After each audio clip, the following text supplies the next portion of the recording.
Armando Broja ishte pjesë e një dite ndryshe ku si lojtari Burnleyt pati një vizitë speciale. Sulmuesi kombëtares u prit nga një komunitet i specializuar mësimor që në fokus ka ofrimin e arsimit për nxënësit e moshës 3 deri në 19 vjeç dhe që janë me një gamë të gjerë nevojash të veçanta dhe aftësi të kufizuara.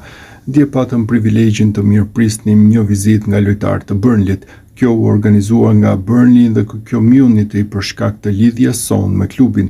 Lojtarët që na vizituan ishin Armando Broja dhe Bashir Humphries, shkruhej në njoftimin e komunitetit. Broja është preferuar titullar në 2 ndeshjet e fundit të Premier Ligës. Sfida e radhës është në transfertën e Bournemouth, pikërisht të shtunën prej orës 16. Burnley do të luajë në transfert ndaj Bournemouth në një duel që do të zhvillohet sot në orën 16 në stadiumin Vitality Stadium. Një përballje fortë dhe mjaft delikate për ekipin e Burnleyt, veçanërisht për trajnerin Scott Parker.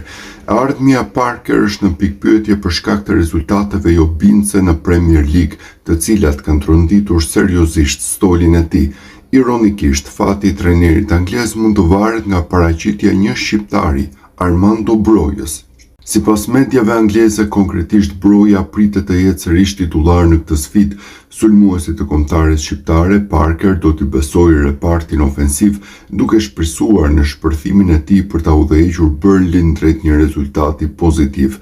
Për trajnerin e Burnleyt, kjo ndeshje është si një bombë me sahat që mund të shpërthejë në çdo moment, ndërkohë nga ana tjetër Broja thirret të marrë përgjegjësi me shpresat e ekipit të përqendruara te këmbët e tij. Kujtojmë se Broja ka qenë titullar në 2 ndeshjet e fundit në Premier League, megjithatë situata Burnleyt mbetet e vështirë pasi skuadra ndodhet aktualisht në vendin e 19 të renditjes.